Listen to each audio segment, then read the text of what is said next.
So field మీదకి వెళ్లి work చేస్తేనే సక్సెస్ వస్తుంది ఇందులో అనేది నాకు అర్థమైంది. సో సర్జరీ నాకు సెప్టెంబర్ 29th అయింది. మళ్ళీ నేను ఫీల్డ్ మీదకి స్టార్ట్ అయింది ఎప్పుడు అంటే వీళ్ళందరినీ చూసిన తర్వాత ఇంకా వెంటనే నేను ఒక 1 month కూడా టైం తీసుకోకుండా ఈ బిజినెస్ లో జాయిన్ కాగానే నేను ఒక 10-15 days కే నేను మళ్ళీ ఫీల్డ్ మీదకి వెళ్ళడం స్టార్ట్ చేసినాను. ఎందుకంటే అక్కడ అర్థమైపోయింది నాకు, ఇంట్లో ఉంటే బిజినెస్ కాదు, ఫోన్ లో చెప్తే బిజినెస్ కాదు, కానీ నేనున్నటువంటి పొజిషన్ కి మేడం చేస్తుంది అంటే మేము కూడా చేయొచ్చని ప్లాన్ చెప్పకుండానే ఆధార్ కార్డులు పంపించిన వాళ్ళు ఉన్నారు, కానీ ప్యాషనేట్ గా వాళ్ళు బిజినెస్ ని స్టార్ట్ చేయలేదు. అట్లా నేను ఫీల్డ్ మీదకి వెళ్ళాలి అనేటువంటి ఉద్దేశంతో స్టార్ట్ చేసినాను.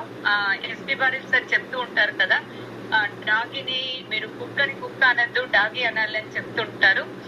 ఇలా ప్లాన్స్ కి వెళ్తూ ఉన్నప్పుడు ఒక దగ్గర నాకు సర్జరీ అయింది. అండ్ ప్లాన్స్ కి వెళ్ళినప్పుడు ఒక మా సమీక్ష వాళ్ళ ఫ్రెండ్ వాళ్ళ ఇంట్లోనే ఒక పెద్ద డాగి ఉంది.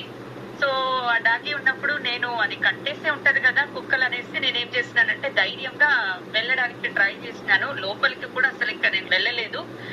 యాక్చువల్లీ అది బయటికి వచ్చేసింది, చాలా పెద్దగా ఉంది.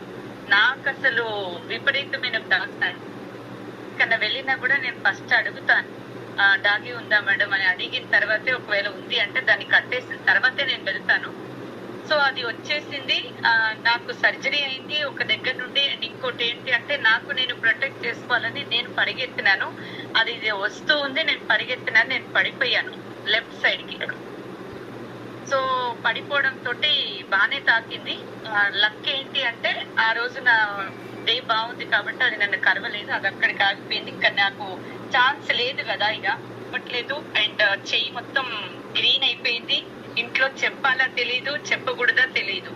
ఓకే సార్ వచ్చేవరకే 7 అవుతుంది, 6-7. మరి రోజు 6-7 అయితే నేను నా ప్యాషన్ ఎప్పుడు చేయాలని సింగిల్ గా వెళ్ళడం స్టార్ట్ చేసినాను యాక్చువల్ గా.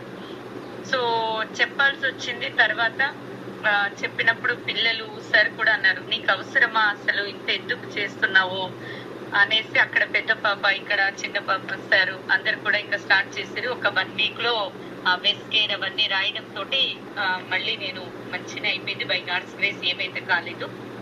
మళ్ళీ అందరినీ చూసేవరకే ఏదో చేయాలనేటువంటి తపన, నేనేదో మిస్ అవుతున్నాను అనేటువంటి తపన. కొంచెం సెట్ అయిన తర్వాత చాలా జాగ్రత్తగా వెళ్తానని సరికి పిల్లలకి మాటించి మళ్ళా నేను స్టార్ట్ చేసినాను.